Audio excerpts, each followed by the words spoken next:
Assalamualaikum warahmatullahi wabarakatuh.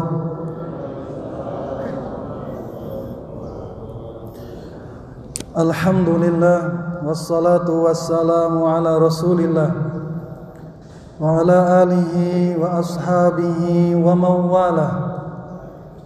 Ashhadu an la ilaha illallah wahdahu la syarikalah wa ashhadu anna Muhammadan abduhu wa rasuluh. Usikum wa nafsi wa iyaya bitaqwallah wa ta'atihi faqad fazal mu'minun faqad fazal muttaqun. Haitsu qala Allah ta'ala ya ayyuhalladzina amanu taqullaha haqqa tuqatih wa la tamutunna illa wa antum muslimun. Wa qala alaikum bisunnati wa sunnatil khulafa'ir rasyidin al-mahdiyyin tamassaku biha wa 'addu 'alaiha bin nawajidi wa iyyakum wa muhdatsatil umur ala inna kulla muhdatsatin bid'ah. Rabbi shrah li sadri wa yassir li amri wa hlul 'uqdatam min lisani yafqahu qawli. Allahumma anfa'na bima 'allamtana wa 'allimna ma yanfa'una wa zidna ilman. Allahumma faqqihna fid din wa 'allimna at-ta'wil. Amma ba'd.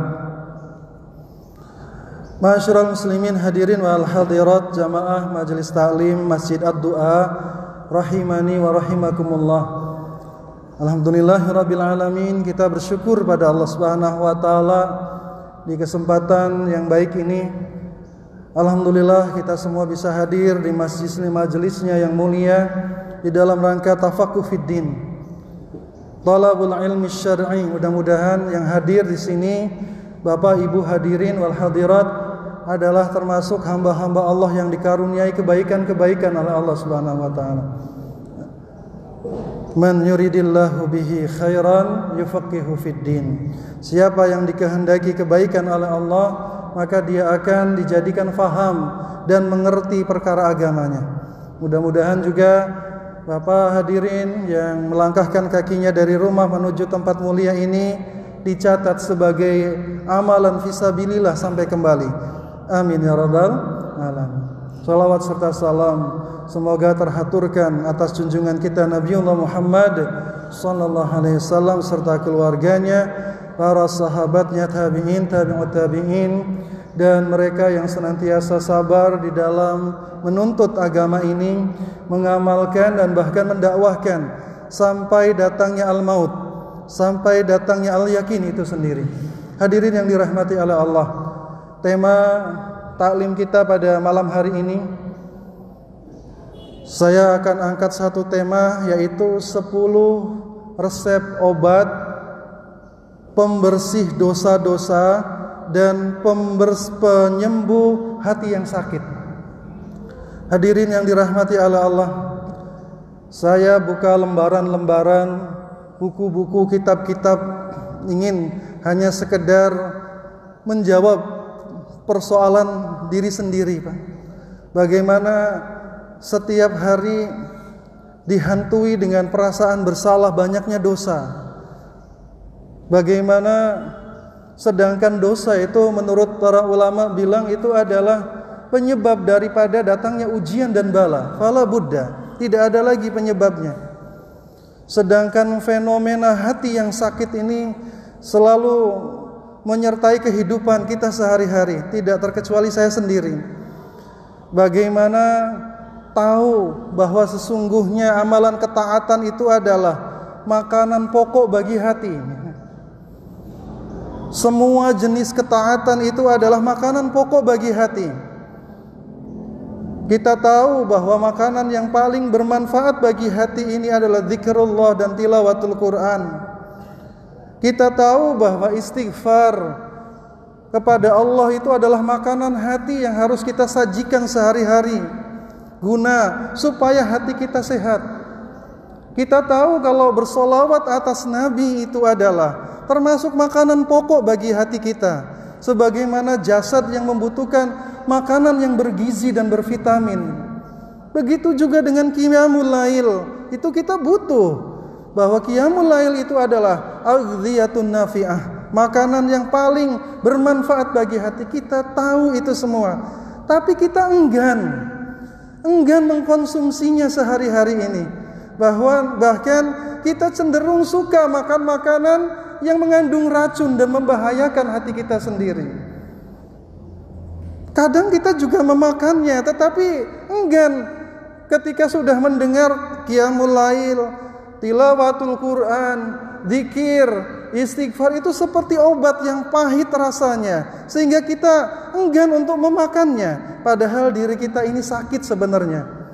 Keengganan kita untuk di dalam melaksanakan ketaatan itu fenomena sakitnya hati seseorang itu. Termasuk seseorang yang Masya Allah itu ya, karena tidak merasa dirinya itu menderita dan sakit kalau mengerjakan maksiat. Ini Pak, hatinya sakit itu. Tidak merasa menderita, tidak merasa dirinya bersalah ketika sedang mengerjakan maksiat itu. Itu ya. Ini termasuk fenomena sakitnya seseorang. Karena kalaulah seseorang itu hatinya sehat, itu Pak, dia akan dihantui dengan perasaan yang penuh bersalah. Itu Pak, terhadap kemaksiatan yang dia lakukan sehari-hari itu. Bahkan Masya Allah, orang-orang yang sehat hatinya itu Pak, dia akan bakhil terhadap waktunya. Sebagaimana seorang kaya yang punya harta itu bakhil terhadap hartanya Pak. Dia tidak mau orang yang sehat hatinya ini sedikit pun ada waktunya dalam sehari-hari terbuang percuma. Gak mau Pak dia. Tapi kebalikannya, orang yang hatinya sakit itu Pak, dia hambur-hamburkan waktu yang Allah amanatkan pada dirinya, diisi 24 jam dalam sehari ini dengan pembangkangan, penyelisihan terhadap perintah-perintah Allah Subhanahu wa Ta'ala. Ini menimpa diri saya sendiri Pak. Maka saya coba untuk mencari lembaran-lembaran itu Pak, untuk mengobatinya. Alhamdulillah saya jumpai ada satu kitab kecil Pak itu ya. Itu yang dikarang oleh Imam Ibnu Hajar Al-Asqalani di dalam, kemudian juga disarah oleh Imam An-Nawawi Al-Bantani di pondok-pondok klasik itu diajarkan itu Pak. Judul bukunya adalah Nasaihul Ibad ya. Di sana di makalah yang ke-16, saya nggak bawa bukunya karena memang lagi safar Pak, mendadak di bel tadi ya. Jadi bismillah Pak, saya ingin hafal kayaknya insyaallah. Karena sering dibaca dan sering diajarkan, mudah-mudahan hafal ya, walaupun nggak bawa kitab. Hadirin yang dirahmati oleh Allah Subhanahu wa Ta'ala, di sana ada satu kisah menarik Pak, yaitu kisah seorang ulama kibarut tabi'in yang bernama Hasan Al-Basri. Ini waktunya kita hanya tersedia sampai Isya ya Pak ya. Mudah-mudahan 10 halnya sampai ya Pak ya, mudah-mudahan ini. Jadi di sana ada Hasan Al-Basri bertutur ya, bainama atufu fi ajifatil Basrah ya. Suatu ketika saya, kata Hasan Al-Basri ini, berjalan-jalan di sebuah pasar Basrah, di sudut-sudut pasar Basrah. Basri memang beliau adalah dari Basrah Pak. Aslinya sebenarnya dari Madinah ya. Kemudian pindah hijrah ketika ibunda dan ayahnya dibebaskan dari perbudakan. Kemudian memilih hijrah ke Basrah dan jadilah ulama besar Pak. Dan termasuk bukan dari keturunan bangsawan beliau ya Pak ya, tapi jadi ulama besar ya, Masya Allah. Suatu ketika saya berjalan-jalan di sudut-sudut Aduru, mengitarinya Pak. Beserta saya ketika itu saya didampingi oleh seorang syabun abidun ya, seorang pemuda yang ahli ibadah gitu ya.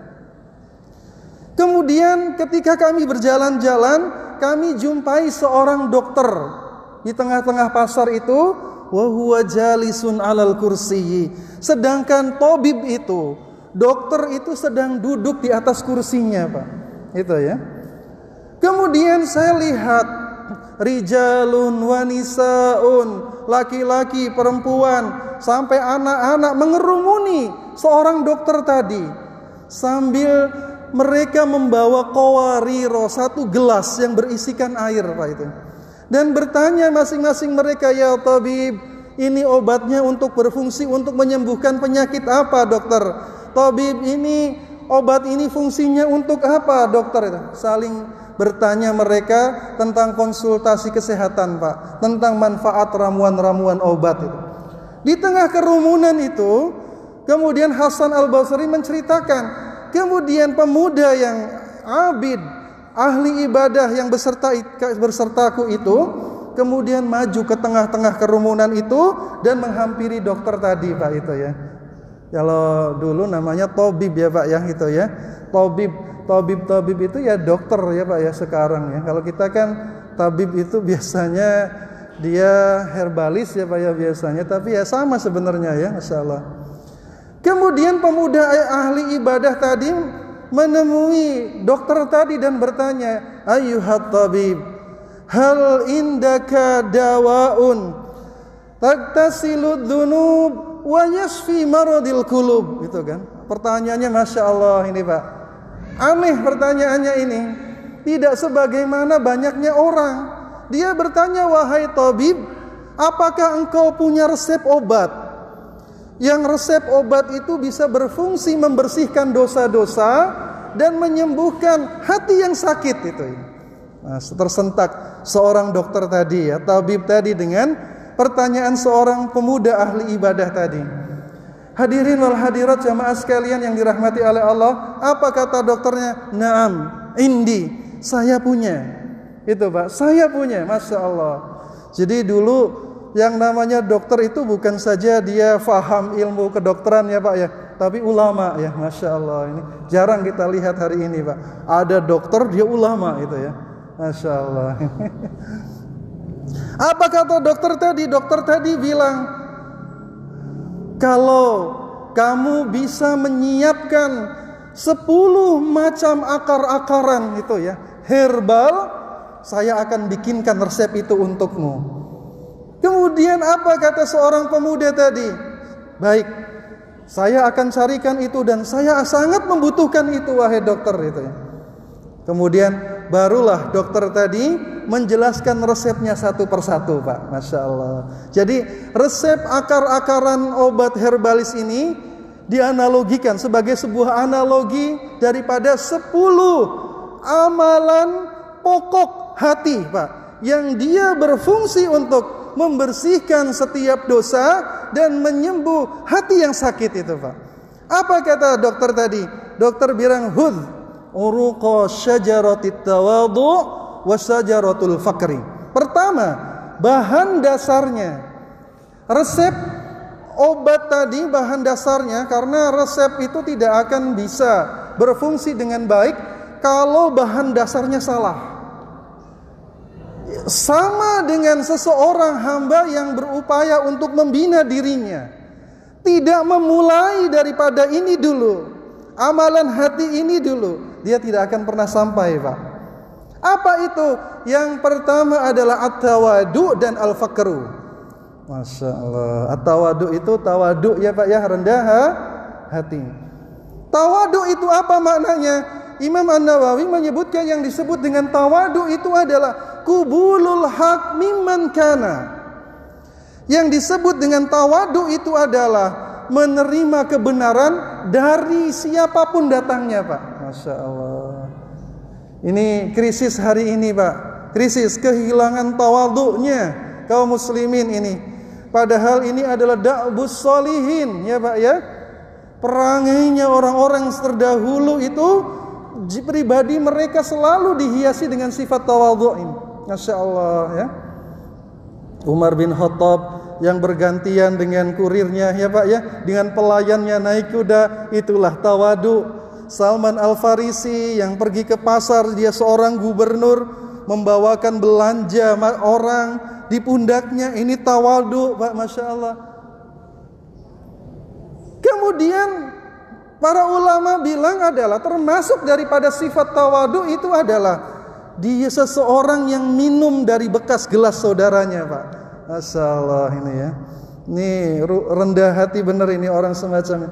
Maka orang yang rendah hati semacam ini kan Dia tidak peduli ya Pak ya, tempatnya di depan, di tengah atau di belakang sama saja ya. Semakin merunduk Pak, semakin pintar dia semakin merunduk ya. Banyak jadi pendengar Pak itu ya. Masya Allah. Walaupun dia senior bersama juniornya seperti kawan biasa itu Pak. Masya Allah. Walaupun dia ilmunya banyak, terasa rendah hatinya terlihatan sekali Pak. Sedangkan al-fakru itu adalah merasa diri tidak punya apa-apa, merasa diri membutuhkan Allah Subhanahu wa ta'ala. Itu namanya al-fakru. Maka kalau sifat ini, at-tawadu dan al-fakru ini tertanam pada diri seseorang, hilanglah arkanul kufri yang pertama, rukun kekafiran yang pertama, penyebab utama yang membuat seseorang kafir. Itu Pak, terjerumus ke dalam perbuatan kekafiran itu. Apa Pak? Yaitu al-kibru. Kibru. Maka tawadu dan al-fakru itu akan menghilangkan seseorang daripada kibr. Maka antum akan lihat hadirin yang hadirat, ilmunya banyak, ilmiahnya cukup ya Pak ya. Itu ya. Cukup ilmiahnya, jam terbangnya tutup.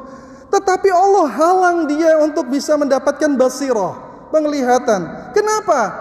Karena belum hilang pada dirinya al-kibr itu. Sombong itu masih melekat dalam dirinya. Allah halangi untuk Allah berikan basirah terhadap dirinya.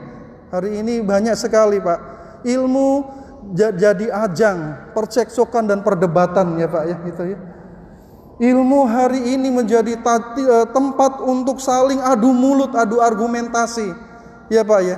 Dan kita lihat itu sangat menyesakan di dada ya Pak ya, miris hari ini. Karena kehilangan sifat ini, tawadhu dan al-fakru ini.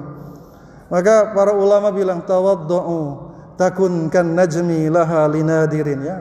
Banyak sekali tentang keutamaan tawadhu dan al-fakru. Maka bagi seseorang hamba yang ingin membangun dirinya, Masya Allah, ini Pak, kibar itu menurut Imam Ibnul Qayyim Pak, ini kalau tidak dihilangkan dia seperti virus Pak.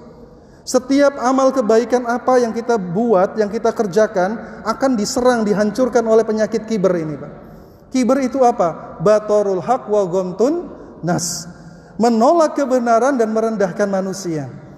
Merasa diri paling benar, orang salah ya Pak ya.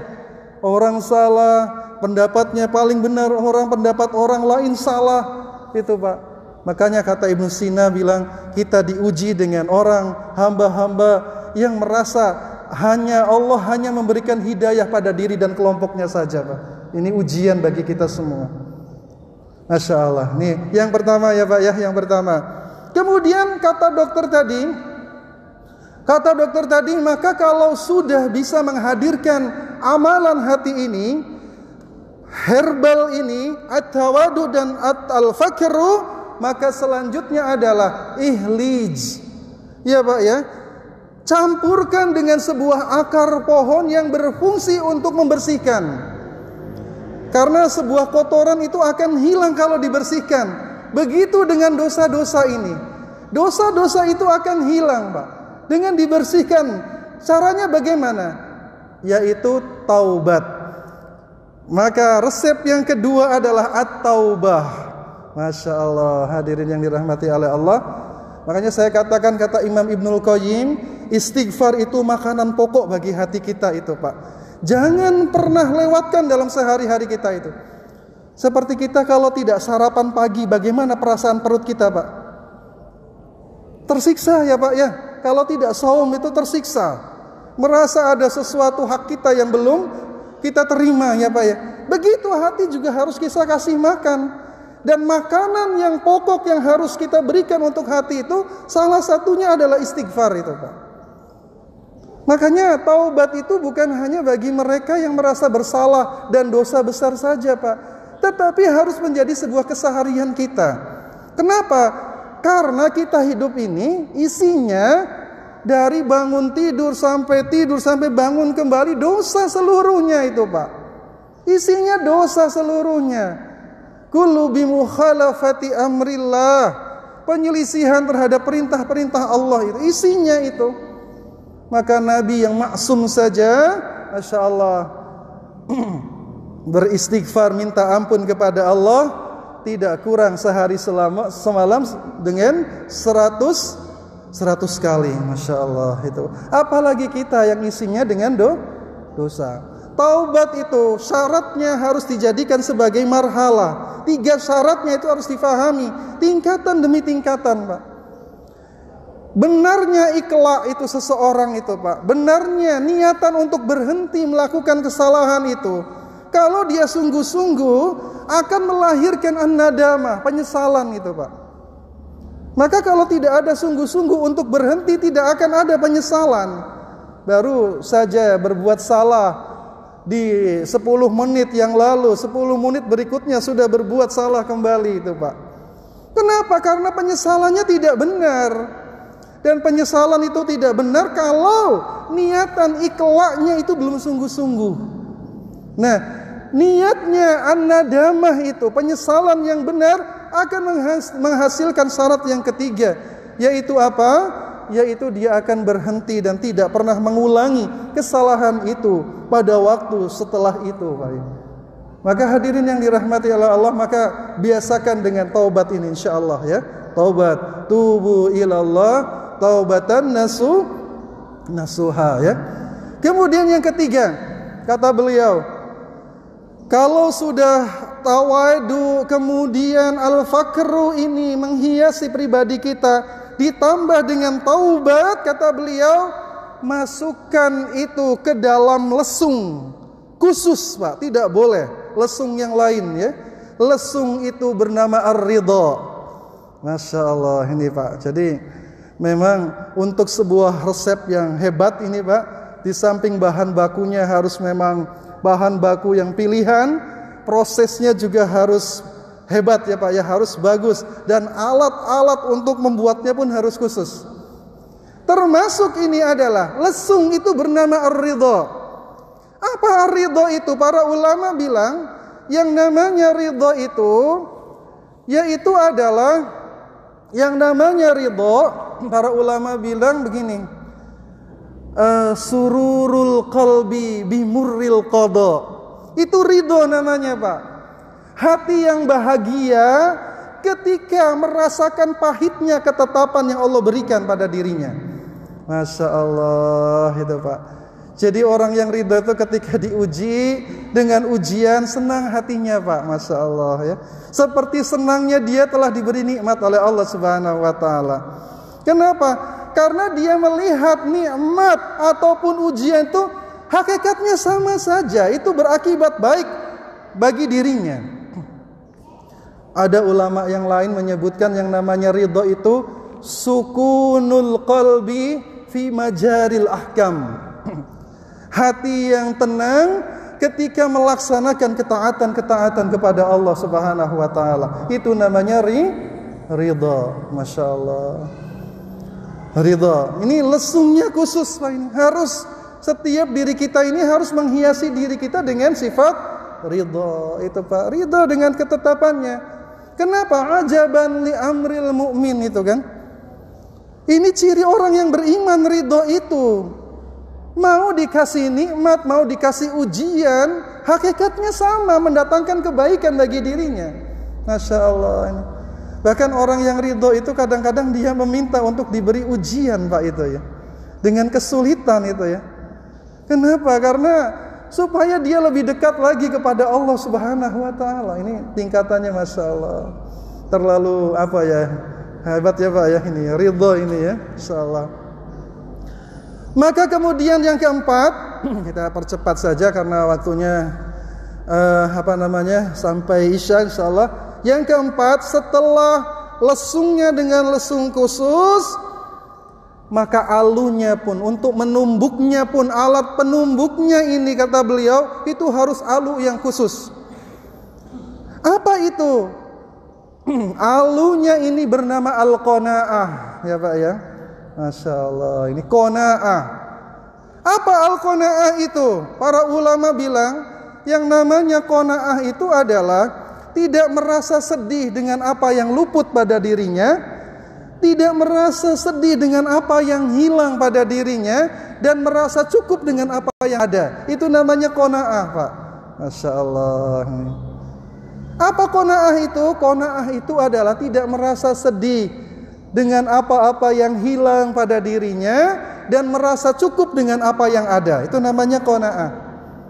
Maka kedudukannya dengan ridho itu, qanaah itu lebih dulu, baru kemudian ridho. Seperti halnya kedudukan waro dan zuhud. Waro dulu baru zuhud, gitu Pak. Gitu ya. Masya Allah. Ini Pak. Maka ikhwan sekalian yang dirahmati oleh Allah, inilah hakikat kaya di dalam Islam ini, yaitu sifat qanaah. Laisal ginal mal, kata Nabi. Bukan hakikatnya kaya itu kayanya harta, bukan. Tetapi hakikat kaya itu adalah ginal qalbi, yaitu kaya hati. Dan kaya hati itu adalah qanaah, Pak. Ini ya, Masya Allah. Dan ini adalah sifat-sifat orang yang beriman, Pak. Merasa cukup dengan apa yang ada.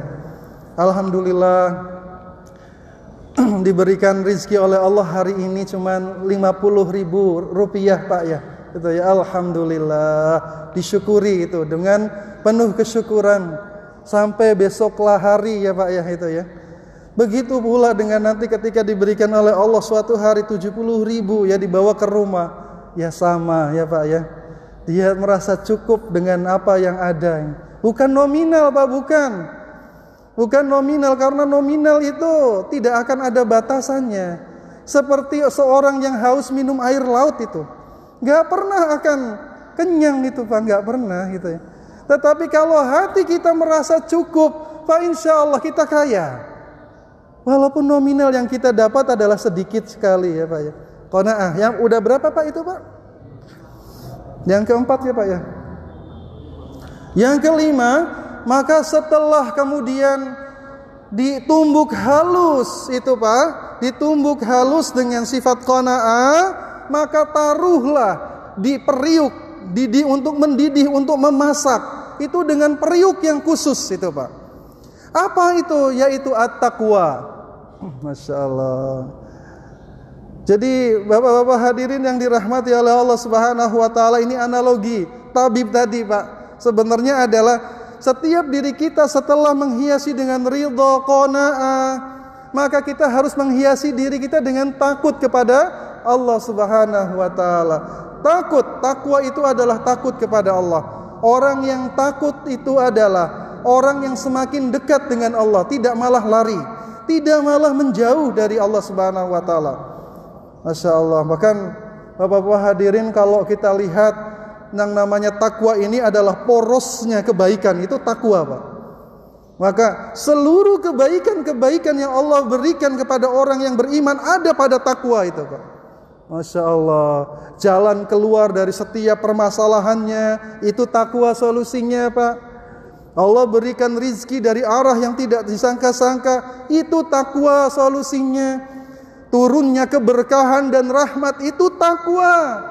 Itu Pak, takwa itu adalah takut kepada Allah Subhanahu wa taala dengan disertai dengan khudu ya, ketundukan kepada Allah Subhanahu wa taala. Yang kelima, yang keenam sekarang. Kita lanjutkan yang keenam, kemudian setelah dididihkan dalam periuk takwa resep ini, maka dicampur dengan air khusus. Tidak sembarangan air ya, air itu bernama al-haya. Al-haya itu adalah sifat malu. Malu kepada Allah Subhanahu wa taala. Apa malu itu? Malu itu adalah sebuah ru'yah, penglihatan ya. Betapa nikmat sudah begitu banyak Allah berikan kepadanya, begitu sedikit sesuatu yang sudah dia berikan untuk khidmat kepadanya. Itu namanya malu Pak.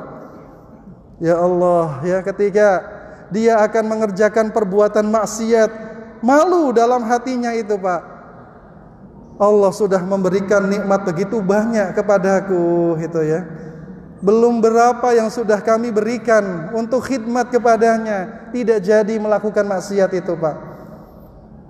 Kalau orang sudah masih punya malu, insya Allah dia tidak akan pernah terjerumus ke dalam maksiat itu Pak.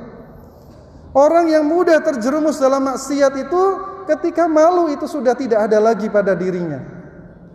Maka orang yang malu itu senantiasa berusaha, senantiasa merasa dirinya ini belum maksimal untuk berkhidmat kepada Allah dan Rasulnya dan kepada agama ini. Selalu berusaha untuk menyempurnakannya. Auratnya tidak akan pernah diperlihatkan kepada orang-orang yang ajnabi, ya. Bukan haknya itu, Pak. Masya Allah, ya. Ini malu. Nah, kalau sudah ramuan tadi ini kemudian dicampur dengan air malu, maka didihkan. Ini, Pak, didihkan dengan api khusus, ya Pak, ya. Tidak boleh api sembarangan. Api ini bernama al-mahabbah, ya. Kecintaan. Apa al-mahabbah itu? Al-mahabbah itu adalah yaitu berusaha untuk membuat sesuatu yang banyak jadi sedikit kalau itu untuk dirinya, tetapi berusaha untuk menjadikan sesuatu yang sedikit jadi banyak kalau itu untuk kekasihnya. Itu namanya mahabbah. Bisa dimengerti, Pak? Jadi kalau untuk dirinya sendiri walaupun banyak, dia usahakan sedikit sekali yang dia berikan. Dia lebih peduli kepada kekasihnya itu, Pak. Itu namanya mahabbah, ya. Hadirin, ini adalah pilar ibadah, Pak. Ibadah kita, sholat kita, haji kita harus tegak di atas 3 landasan ini. Maka Imam Ibnul Qayyim bilang, perjalanan seorang hamba menuju Rabb-nya itu seperti seekor burung. Sayapnya yang sebelah kanan itu adalah khauf, sayapnya yang sebelah kiri adalah ar-raja, dan kepala burung itu adalah mahabbah. Masya Allah, ini Pak, kecintaan kepada Allah Subhanahu wa ta'ala. Kecintaan. Maka kalau seseorang beribadah kepada Allah, tegak di atas 3 pilar ini, sampailah dia kepada Allah Subhanahu wa ta'ala. Karena ini adalah pilar ibadah. Hadirin, yang membuat kita bisa bangun qiyamul lail itu karena mahabbah, Pak. Karena kecintaan itu. Yang bisa berlama-lama membaca qiraatul Quran, tilawatul Quran, itu karena mahabbah, kecintaan kita itu, Pak. Karena kecintaan kita kepada Allah Subhanahu wa ta'ala. Bahkan Masya Allah, ya, Imam Ibnul Qayyim Al-Jauziyah menyebutkan tentang tanda-tanda orang yang jatuh cinta itu, Pak, ya, Masya Allah. Sampai beliau menjabarkan orang yang cinta pada seseorang itu, dia akan merasa malu, tersipu malu ketika dipandang oleh kekasihnya, Pak, itu, ya. Masya Allah. Orang yang dia itu cinta kepada seseorang, dia akan gemar untuk membaca surat-surat cinta kekasihnya, yaitu Al-Quran itu, Pak. Orang yang cinta itu adalah dia yang senang bersendirian di malam yang sunyi dengan kekasihnya, Pak, itu. Orang yang cinta itu adalah orang yang senantiasa mencintai kampung kekasihnya itu, Pak, yaitu akhirat itu. Dan bahkan Masya Allah, orang yang cinta itu adalah dia akan berikan segala sesuatu yang dia miliki untuk kekasihnya, Pak. Jangankan harta, ya Pak, ya, darah dan nyawanya pun dia persembahkan demi kekasihnya itu, Pak. Itu orang yang cinta. Didihkan itu dengan api khusus yang bernama mahabbah, ya. Setelah dididihkan dengan api khusus yang bernama mahabbah, ini sudah keberapa, Pak, ini? Saya lupa, ya, tadi, ya. 7, Pak, sudah, ya. Maka kemudian taruhlah di wadah yang bernama asyukru. Syukru 8, ya Pak, ya. Syukur. Syukur itu adalah selalu memperlihatkan nikmat-nikmat sang pemberi nikmat dengan disertai khudu kepadanya. Itu namanya syukur, Pak. Syukur kepada Allah Subhanahu wa ta'ala. Maka hadirin yang dirahmati oleh Allah, kalau syukur ini bisa selalu ada pada diri seseorang, terlaksanalah agama ini, Pak. Tegaklah agama ini. Karena pilarnya tegaknya agama ini adalah az-zikru dan asyukru. Syukur itu. Masya Allah. Bahkan Allah Subhanahu wa ta'ala menyebutkan, la in syakartum la azidannakum wa la in kafartum inna adzabi lasyadid. Allah akan berikan ziyadatun nikmah, tambahan nikmat. Bahkan Allah kekalkan nikmat itu pada dirinya. Hadirin yang dirahmati oleh Allah Subhanahu wa taala, ditaruh di mangkok khusus, wadah khusus yang bernama asyukru, ya. Kemudian ke-8, kemudian yang ke-9 kata beliau, obat ini belum bisa jadi obat, Pak. Belum sempurna, ya. Kenapa? Karena harus menghadirkan amalan hati yang ke-9. Maka beliau analogikan, setelah obat itu dipanasi dengan api mahabbah, ditaruh kemudian di mangkok khusus yang bernama asyukru, rasa syukur kita kepada Allah, maka obat ini harus dikipasi, Pak. Didinginkan dengan alat pendingin yang bernama ar-roja. Ini, Pak, ar-roja, yaitu berharap atas rahmat Allah Subhanahu wa taala. Maka hadirin, sebenarnya yang menghantarkan kita untuk nanti masuk jannah ini, Pak, kalau kita bergantung dengan amal perbuatan kita ini, tidak akan bisa menjamin, Pak, untuk bisa masuk surga ini. Kenapa? Karena belum bisa menebus dengan mahalnya surga ini. Tetapi jannah nanti Allah berikan kepada kita itu atas rahmat Allah Subhanahu wa taala. Maka hadirin yang dirahmati oleh Allah, maka kita harus senantiasa berharap diri ini istibsyar. Ya, Pak, ya, merasa terus berupaya dengan mendapatkan kabar gembira dengan rahmat Allah Subhanahu wa taala. La tai'asu min rahmatillah, itu kan? Tidak boleh berputus asa dengan rahmat Allah Subhanahu wa taala. Maka hadirin yang dirahmati oleh Allah, yang ke-10 yang terakhir, setelah kemudian obat ini sudah dingin, dikipasi dengan kipas khusus yang bernama ar-roja, maka siap untuk diminum obat ini, Pak. Tetapi tidak boleh asal minum.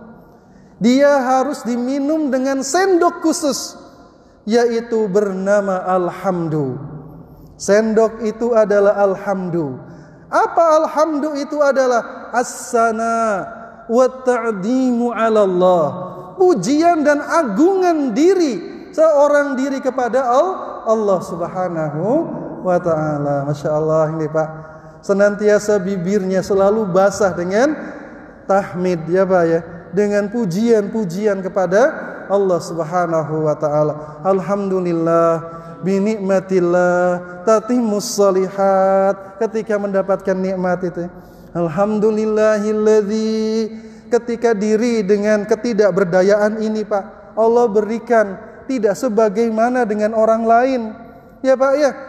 Ya, jasadnya sempurna, nikmatnya sempurna, diri kurang, banyak-banyak menyebutkan alhamdulillahilladzi faddalani an katsirin mimman khalaqta tafdila. Tetap harus memuji Allah Subhanahu wa taala. Ya Allah, segala puji bagimu, ya Allah, faddalani, yang telah mengutamakanku, mimman khalaqta, di antara ciptaan-ciptaanmu yang ada. Gitu kan, iman khalaqta sabila. Hadirin yang dirahmati oleh Allah Subhanahu wa taala. Maka kata tabib tadi, dia bilang, masyaallah, kalau kalian mampu untuk menghadirkan 10 amalan hati ini pada diri kalian, sesungguhnya insyaallah ini akan bermanfaat bagi kalian, bagi engkau, dari setiap daun, gitu, Pak, dari setiap penyakit dan bala ujian fid dunya wal akhirah, gitu, Pak, di dunia dan di akhirat. Hadirin yang dirahmati oleh Allah Subhanahu wa taala, kemudian kisah ini Hasan Al-Basri kemudian tuliskan itu, Pak, dalam sebuah buku, kemudian dinukil oleh Imam Ibnu Hajar Al-Asqalani dalam kitabnya Nasaihul ibad. Hadirin yang dirahmati oleh Allah, sebenarnya tadi adalah analogi tentang ramuan-ramuan obat. Sejatinya adalah 10 resep obat tadi adalah 10 amalan hati yang senantiasa kalau itu bisa kita lakukan dan selalu ada pada diri kita, fa insyaallah kita akan diberikan oleh Allah, disembuhkan dari dibersihkan dari setiap dosa, dan kemudian disembuhkan dari hati kita yang sakit. Mudah-mudahan bermanfaat pertemuan kita pada malam hari ini. Saya tidak bisa sebutkan 10 itu apa saja Pak, sebelum kita tutup Pak. Yang pertama adalah at-tawadu dan al-fakru. Kemudian yang kedua, taubat ya Pak ya. Kemudian yang ketiga apa Pak? Ar-ridha ya. Kemudian yang keempat, al-qanaah. Yang kelima, taqwa. Yang keenam, al-haya, malu. Yang ketujuh, mahabbah. Yang kedelapan, asyukru, syukur. Dan yang kesembilan, ar-roja, yaitu harap. Dan yang 10 adalah alhamdulillah. Mudah-mudahan kita bertemu di Baitul Hamdi Pak ya, insyaallah. Itu surga khusus yang Allah berikan bagi orang-orang yang senantiasa memuji Allah Subhanahu wa taala. Amin ya rabbal alamin. Mohon maaf bila ada kata-kata yang kurang berkenan. Jazakumullah khairan katsira atas perhatiannya. Billahi taufik wal hidayah. Assalamualaikum warahmatullahi wabarakatuh.